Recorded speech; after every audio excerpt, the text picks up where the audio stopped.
Hello বন্ধুরা, কেমন আছো? আশা করি তোমরা ভালো আছো আর সুস্থ আছো।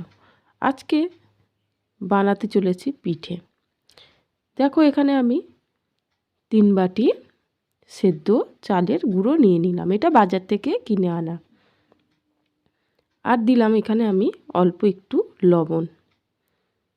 দিয়ে এবার উষ্ণ গরম জল আমি এবার অল্প অল্প করে দিয়ে একটা ডো করে নেব। দেখো যেরকম আমরা আটা ময়দা মাখাই ওরকম করে একটু নরম করে মাখিয়ে নিতে হবে চালের গুঁড়োটা। আর যদি মনে হয় একটু শুকনো শুকনো লাগছে হাতটা, তখন একটু পাশে জল রেখে দেবে। জল দিয়ে এরকম করে অল্প অল্প করে দেখবে পিঠে শেপ করে তোমরা গড়ে নেবে। যে তোমাদের পছন্দ মতো তোমরা পিঠে শেপ দিতে পারো। আমি এরকম করে বানাচ্ছি। দেখো এই কানাগুলো ভালো করে একটু মুড়ে দেবে, না হলে পিঠেটা যখন সেদ্ধ করবে তখন পুরগুলো বেরিয়ে যেতে পারে। এরকম করে আমি এবার আর একটা বানিয়ে নেব। আর আমি নারকেল ছাইটা আগে থেকেই বানিয়ে রেখেছিলাম। এখানে আমি আখের গুড় আর অল্প একটু চিনি দিয়ে আমি আখের এই নারকেল ছাইটা করে রেখেছিলাম। দেখো এরকম প্রথমে একটা বাটি শেপ করে নেবে, এরকম হাত দিয়ে ঘুরিয়ে ঘুরিয়ে। তাড়াহুড়ো করবে না, ধীরে সুস্থেই করবে। এইগুলো ধীরে সুস্থেই করারই কাজ।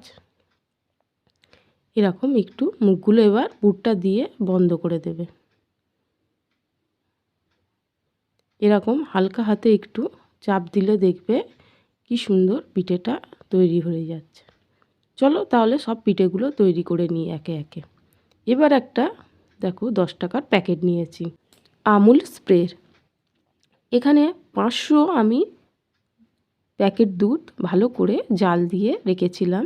এবার গ্যাসটা অন করে এবার আমি অল্প একটু গরম হওয়ার পরেই এখানে আমি গুঁড়ো দুধটা দিয়ে দিলাম। দিয়ে দেওয়ার পরে আমি এখানে 1 কাপ চিনি দিলাম। চিনিটা দিয়ে এখানে আমি এলাচ থেতো করে রেখেছিলাম সেটা দিয়ে দিলাম। দিয়ে এবার আমি ভালো করে একটু ফুটিয়ে নিয়েছি।